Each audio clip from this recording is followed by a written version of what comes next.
Jadi Kak Indah dan Kak Yakni sama-sama bergelut ya, berpengalaman ya Kak. Berpengalaman di dunia anak-anak berkebutuhan khusus ya. Iya, teman-teman kita yang istimewa. Nah, sebenarnya kita penasaran ya, sebelum kita jauh berbicara tentang ABK, ya, anak berkebutuhan khusus. Sebenarnya anak berkebutuhan khusus itu apa sih Kak? Mungkin Kak Indah bisa jawab. Baik, ini saya jelasin dulu ya. ABK itu anak berkebutuhan khusus itu biasanya singkat dengan ABK. Jadi ABK itu adalah kondisi anak atau seseorang yang memiliki disabilitas dalam segi sosial, emosional, ataupun fisik. Kalau untuk secara umumnya dan kualifikasinya banyak sekali seperti yang kita lihat saat ini, kita sedang memperingati hari kesadaran autisme sedunia. Itu salah satu bentuk kondisi anak yang mengalami hambatan dari segi emosional, perilaku, sosial, dan komunikasi. Kalau mau dijabarin mungkin banyak ya. Oke, mungkin itu ya teman-teman tadi apa itu anak berkebutuhan khusus. Nah, dari Kak Indah sendiri, itu masih Kak Indah ya kayak ini apa ya? Dari Kak Indah sendiri, sebenarnya seberapa jauh sih pengalaman kakak dalam apa ya? Dalam bukan menangani sih, dalam membersamai teman-teman kita yang merupakan anak-anak berkebutuhan khusus ya. Kalau dari pengalaman sendiri sih sudah cukup lama ya. Apalagi dari sebelumnya memang saya latar belakang dari pendidikan luar biasa. Kalau dilihat ya memang cukup lama karena memang berkecimpungnya itu dari kerja juga. Kerja di SLB kebetulan dan saat ini juga punya lembaga yang memang khusus untuk memberikan treatment untuk anak dengan kondisi khusus yang rata-rata usianya perkembangan. Kalau ditanya pengalaman ya tentu dari semua jenis anak itu sudah pernah saya temui dan saya berikan semacam treatment juga. Oke, luar biasa background dari Kak Indah juga. Berarti ada banyak pengalaman dan juga tantangan tersendiri bagi Kak Indah. Dan juga kita ke narasumber berikutnya, yaitu Kak Yatmi ya Kak. Di sini menarik sekali, di mana Kak Yatmi ini juga psikolog latar belakangnya, dan tentunya tidak asing lagi membersamai teman-teman kita yang kebutuhan khusus Kak. Boleh diceritakan sedikit pengalamannya Kak dari latar belakang Kakak, terus membersamai teman-teman kita yang istimewa, gimana Kak? Ya, sebenarnya kalau untuk berkecimpung langsung dari aksa gitu ya untuk anak berkebutuhan. Tapi pada saat S1 itu kebetulan saya magang juga kebetulan di SLB, di salah satu SLB di Jambi. Dan kemudian pada saat lanjut pun pada saat S2 pun penelitian saya tentang support group untuk ibu dari anak autis.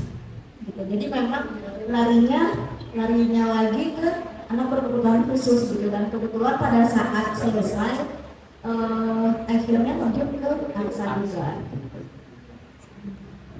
Oke, kalau kita bicara teman-teman kita yang istimewa ini Kak, tentu kita tidak lepas dari stigma masyarakat gitu ya Kak.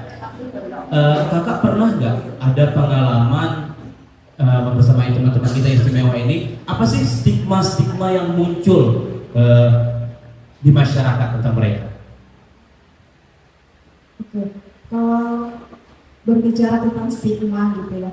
Nah kebetulan karena penelitian sebelumnya itu tentang anak berkebutuhan khusus, terutama anak autis, berdasarkan data gitu ya, ternyata di provinsi Jambi itu stigma negatif tentang anak ABK itu cukup tinggi gitu ya dibandingkan dengan provinsi yang lain.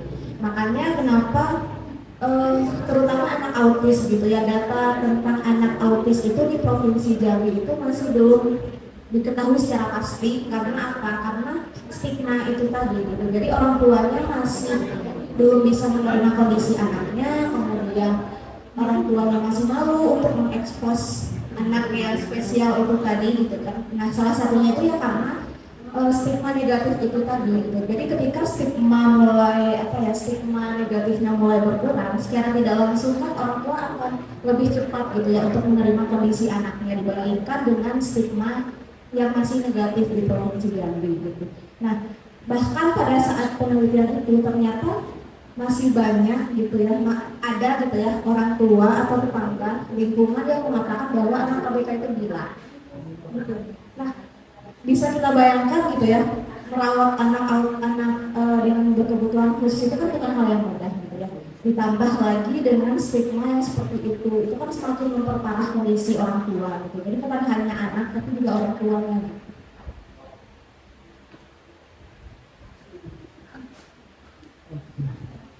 Jadi menarik ya, karena ternyata apa yang dialami stigma-stigma negatif dari masyarakat itu juga berdampak pada keluarga, terutama orang tua. Nah, menariknya kalau stigma negatif itu terus berlanjut, sebenarnya apa sih dampak yang ditimbulkan, baik itu untuk individu ya, ataupun untuk keluarganya? Mungkin boleh ganti-gantian kakak jawab. Kalau kita lihat dari sisi psikologisnya gitu ya, kalau perspektif masyarakat tentang anak berkebutuhan khusus itu dampaknya bukan hanya ke anaknya saja gitu ya, tapi juga ke keluarga, kemudian orang tua. Nah, ketika seseorang anak gitu ya mendapatkan label gitu, misalnya aneh, terus kurang mampu, terus banyak lagi hal yang lainnya, lama kelamaan ketika label itu terus didengar gitu ya, maka lama kelamaan anak ini akan percaya bahwa label ini akan menjadi bagaimana anak ini menilai dirinya sendiri gitu. Jadi anaknya bisa jadi nggak percaya diri atau insecure gitu ya, kemudian merasa bahwa dirinya memang berbeda dari yang lainnya, kemudian merasa bahwa dirinya tidak mampu, terus tidak diterima oleh lingkungan, akhirnya menarik diri dari lingkungan dan lain sebagainya gitu ya. Nah, jadi yang bahayanya itu bukan aja label yang diberikan gitu, tapi bagaimana nantinya akhirnya anak ini meyakini gitu bahwa label tersebut memang dirinya gitu. Contoh gampangnya aja, nggak usah BK gitu ya. Contohnya kita gitu, apalagi yang cewek-cewek gitu ya. Misalnya kita dikatakan gendut gitu ya. Nah, ketika kata-kata ini terus kita dengar, maka kita akan percaya bahwa oh ternyata saya gendut. Jadi kita akan percaya diri dengan tubuh kita sendiri. Karena begitu. Ya, mungkin kalau dari saya sendiri untuk psikologisnya kan, secara psikologis itu mungkin sudah dijelaskan sama ini, tapi saya melihat dari dampaknya ke anaknya sendiri. Kalau misalkan dari lingkungan sekitarnya itu masih punya paham atau stigma yang memang negatif sama anaknya, tentu nanti akan berdampak pada perkembangan anaknya sendiri. Yang mana kita tahu bahwa anak dengan kondisi khusus kan tentu harus mendapatkan penanganan khusus. Tapi ketika lingkungannya sendiri tidak support atau masih mempunyai stigma negatif terhadap anak tersebut, tentu akan berdampak pada ketidakpahaman apa yang dibutuhkan untuk si anak ini gitu. Jadi ketika orang tua ataupun lingkungan sekitar si anak itu masih tidak memahami ataupun denial, misalkan tidak menerima kondisi si anak, tentu penanganan si anak ini justru akan terlambat dan pada akhirnya akan berdampak pada kondisi si anak yang memang punya hambatan tadi, karena memang tidak diberikan tindakan karena si stigma itu.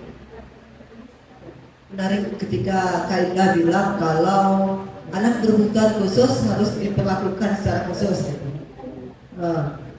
Kita masuk ke dunia pendidikan sedikit, karena kita lihat di Kota Singapura dan Kabupaten Kerinci, setahu saya belum ada yang namanya sekolah inklusi. Kebetulan saya juga backgroundnya psikologi. Jadi apakah memang anak-anak berkebutuhan khusus ini harus dikelompokkan bersama di sekolah luar biasa, atau memang harus ada berbaur nih teman-teman dengan anak-anak lain pada umumnya di sekolah inklusi gitu? Menurut Kak Indah gimana? Mungkin kita kembali ke hak anak dulu ya. Anak berkebutuhan khusus ataupun anak normal, atau biasanya kami sebut dengan anak tipikal. Kalau normal itu biasanya di kami itu tipikal. Jadi kalau anak normal dan anak tipikal dan anak berkebutuhan khusus itu haknya sama-sama mendapatkan pendidikan gitu, yang layak ya. Terus juga perbedaannya apa? Kalau misalkan ditanya yang Aji sampaikan tadi bahwa di Sungai Penuh Kerinci pada khususnya itu tidak ada sekolah inklusi. Sebenarnya semua sekolah itu seharusnya punya maksudnya menerapkan inklusi itu tadi seharusnya. Tapi secara tidak langsung kalau misalkan saya lihat yang memang rata-rata sekolah di sini, apalagi kebetulan punya anak kan, anak juga usia TK saat ini, di sekolahnya sendiri secara tidak langsung sudah menerapkan inklusi tadi. Karena apa? Karena dia menerima anak dengan kondisi yang sebenarnya khusus, meskipun guru-guru yang ada di dalam itu sebenarnya tidak bisa menolak juga gitu. Karena kan kembali lagi ke stigmanya tadi, karena orang tua itu mengharapkan anaknya itu bisa bersekolah di sekolah reguler gitu. Karena mungkin balik ke stigma yang kalau misalkan SLB tentu akan merasa malu ataupun orang tuanya memang tidak menerima bahwa anak itu punya label ABK gitu. Jadi seyogyanya pendidikan itu kan untuk semua ya, semua kondisi anak. Tapi perbedaannya adalah inklusi itu sekolah reguler yang memang menerima kondisi berkebutuhan khusus bisa belajar di dalamnya. Tapi dengan catatan anak itu tidak ada hambatan secara akademik. Kenapa saya katakan, bukan saya ya yang ngomong ya, karena memang inklusi itu pada akhirnya muaranya adalah kemampuan akademik. Sekalipun si anak itu tidak bisa di mata pelajaran bahasa Indonesia lah misalkan, tapi yang lain nggak masalah.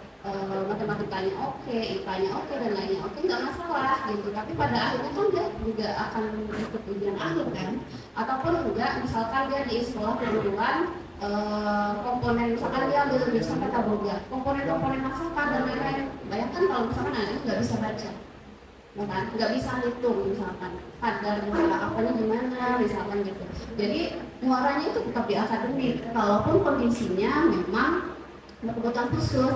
Nah, bedanya apa kalau misalkan anak itu ke SLB? Berarti kan kondisi khusus yang memang bisa kita kembangkan potensinya. Gitu. Nggak harus dia misalkan ini anak yang kita undang saat ini ya, dia kan tunarungu tapi tidak ada kondisi lain yang menyertai gitu. Dia tunarungu tapi dia juga punya hambatan intelektual. Nah tentu sebaiknya bersekolah di SLB karena kita fokusnya di vokasionalnya anak. Gitu.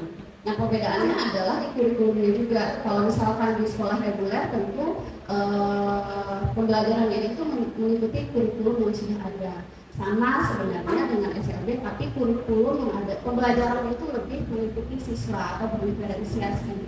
Misalkan satu kelas itu ada kondisi siswa yang berbeda, kondisinya nggak beda. Misalkan dia autisme sama-sama autisme, tapi kemampuannya berbeda, ya kita akan menyesuaikan. Kalau di reguler kan kita tidak menemukan hal seperti itu. Masih menarik pembahasan tentang sekolah. Karena mungkin jika kondisinya kayak gini Kak, misalnya anak ini mempunyai hambatan dalam akademik, tetapi orang tuanya menyembunyikan itu gitu Kak. Nah dengan dipaksakan di sekolah reguler. Nah sebenarnya apa dampak dari kalau anak-anak itu salah secara perlakuan gitu? Karena seperti yang Kak Indah bilang tadi, kalau ya beberapa anak berkebutuhan khusus harus diperlakukan secara khusus juga gitu. Kayak misalnya anak-anak dengan autisme tidak bisa kita samakan dengan anak-anak biasa gitu. Nah itu gimana? Iya, kalau kasusnya orang tua menyembunyikan, ya tentu dampaknya ke si anaknya sendiri gitu. Misalkan si anak ini ada hambatan perilaku, terus hambatan akademik juga. Kalau misalkan kita tetap orang tuanya tetap menyekolahkan di sekolah reguler, ya dampaknya ke sosial anak terutama. Ya, sosialnya teman-temannya memahami nggak kondisi dia, gitu. Selanjutnya kemampuan akademiknya, gurunya dulu, komponen yang ada di sekolahnya dulu paham tidak dengan kondisi si anak ini. Kalau case-nya orang tua justru menyembunyikan, tentu orang tua tidak berdampak si anaknya. Akan ada kondisi atau indikator potensi bully misalkan, karena dia itu berbeda tadi. Tapi kalau misalkan Aji bilang anak itu harus diperlakukan khusus, tentu iya gitu, meskipun haknya sama, tapi kondisi dia kan berbeda. Secara fisik mungkin ada yang beda, ada yang nggak punya tangan, ada yang nggak punya kaki misalkan, ataupun dia ada hambatan pendengaran, hambatan penglihatan. Yang harus treatment atau diberikan penanganan khususnya itu adalah misalkan aksesibilitasnya, ya kan. Kalau anak tunanetra atau anak dengan hambatan penglihatan gimana coba, kalau misalkan dia masih kayak ini jalannya, dia akan bingung gitu. Jadi itulah yang kita maksud dengan penanganan khususnya tadi. Nah makanya inklusi itu sebenarnya harus ada di semua sekolah, tapi kembali lagi nih komponen di dalamnya itu siap atau tidaknya. Kalau case-nya justru orang tuanya ya jatuhnya ke si anaknya. Menarik ya kata Kak Indah, bahwasanya teman-teman kita istimewa ini punya hak yang sama tetapi perlakuan yang berbeda. Oke, kita ke Kak Yakni sekarang Kak. Kita kembali ke masyarakat tadi Kak. Kita sudah lihat data bahwasanya kurangnya perhatian kita terhadap teman-teman kita yang berkebutuhan khusus tadi. Kalau di sekitaran kita nih Kak, di Kota Sungai Penuh, bagaimana sih tingkat kepedulian kita terhadap teman-teman kita yang istimewa, khususnya Kerinci dan Kota Sungai Penuh ini Kak? Sepenglihatan Kakak. Oke, kalau misalnya dari Kerinci sendiri sebenarnya hampir sama ya, provinsi Jambi gitu ya, termasuk provinsi Jambi. Karena Kak Indah lebih dulu berkecimpung di dunia APK gitu ya, dari Kak Indah sendiri mengeluhkan juga kalau misalnya ternyata masih banyak orang tua yang tidak mau mengekspos anaknya di dunia luar ya, karena itu tadi, karena balik lagi ke stigma negatif itu tadi gitu. Makanya yang misalnya terlambat, kemudian terapinya juga terlambat, yang akhirnya penanganan yang harusnya bisa kita lakukan sedini mungkin itu malah jadinya terlambat semuanya gitu. Padahal kita bisa bantu lebih cepat gitu kan, untuk tahu diagnosanya, penanganannya seperti apa gitu. Makanya penting gitu ya stigma itu tadi gitu, sehingga orang tua dari anak ABK ini juga lebih bisa menerima kondisi anaknya gitu, karena kan setiap anak itu kan punya potensi gitu ya. Begitu juga dengan anak ABK, walaupun mereka berbeda tapi mereka juga punya potensi untuk berkembang gitu seperti manusia-manusia lainnya. Oke. Kalau begitu kasusnya gitu.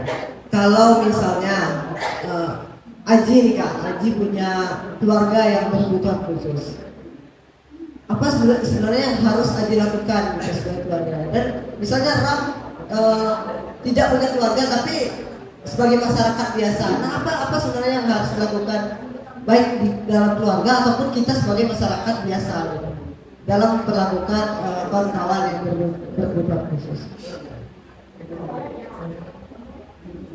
Ya sebenarnya kita tidak bisa mengubah kondisi mereka gitu ya, tapi kita bisa mengubah bagaimana kita memandang atau memperlakukan mereka gitu. Bisa dimulai dari hal yang sederhana gitu, seperti memberikan label gitu kepada mereka tanpa kita benar-benar paham dengan kondisi mereka gitu ya.